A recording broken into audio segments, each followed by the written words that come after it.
O sa mga taga Cavite, ganito kayo tinatarantado ng provincial rate na yan. Mababa na nga yung minimum wage, mas pinababa pa ng provincial rate. Mga boss, ipapakita ko sa inyo yung isa sa halimbawa ng napakalaking kalokohan ng provincial rate at marahil isa sa pinakamalakas na argumento kung bakit dapat mabuwag na yung walang kwentang provincial rate na yan. Andito ako ngayon sa Las Piñas City side ng Zapote Bridge. Ang minimum wage dito ay 695 pesos. Tatawid lang ako dyan sa tulay na yan, mababawasan na ng halos 100 piso yung sahod ng mga manggagawa. Tara mga boss! O ayan mga boss, wala pang 1 minuto yung tinawid ko sa Zapote Bridge, nabawasan na ng halos 100 piso yung sahod ng mga manggagawa dito sa Bacoor. Ang minimum wage dito 600 pesos. Ngayon mga boss, kung malaking kalokohan na yung Manila at probinsya na border, mas malaking kalokohan yung nasa isang probinsya ka na, pero magkakaiba pa yung sahod. Andito ako ngayon mga boss sa pagitan ng Bacoor, Cavite at ng Kawit, Cavite. Ang pagitan lang uli nito ay tulay. Dito sa Bacoor, 600 pesos, pero pag tumawid ako dyan sa Kawit, 550 pesos na lang yung sahod ng mga manggagawa. O sa mga taga Cavite, ganito kayo tinatarantado ng provincial rate na yan.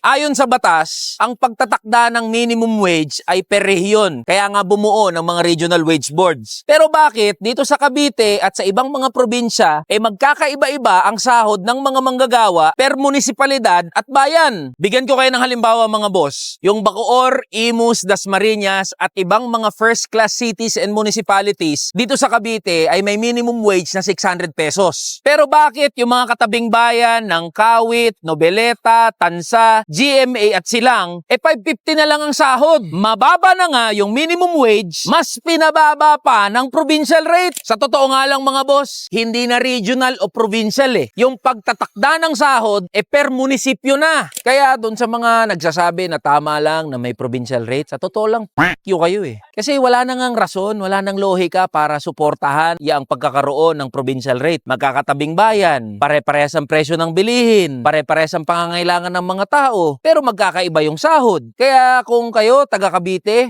tanungin nyo mga sarili nyo, deserve ba natin ng ganito kababa na sahod ng mga manggagawa? Deserve ba natin ang provincial rate? Kaya sa mga taga Cavite, mga kamanggagawa nating Caviteño, sapat na dahilan to para suportahan yung laban sa pagbubuwag ng provincial rate. Hanggat nandyan yung walang kwentang batas na yan, patuloy na magiging barat yung sahod ng bawat isang Caviteño. Kaya samahan nyo kami dito sa laban na to. Magkakasama nating ipaglaban yung pagbubuwag ng walang kwentang provincial rate. Kaya sa pagbabalik ng sesyon ng Kongreso ngayong January 26, asahan yung mga boss. Tuloy-tuloy nating ilalaban, ikakalampag at iingay hanggang maipasa sa ikatlo at huling pagbasa ang pagbubuwag ng walang kwentang provincial rate. Kaya mga boss, laban lang tayo.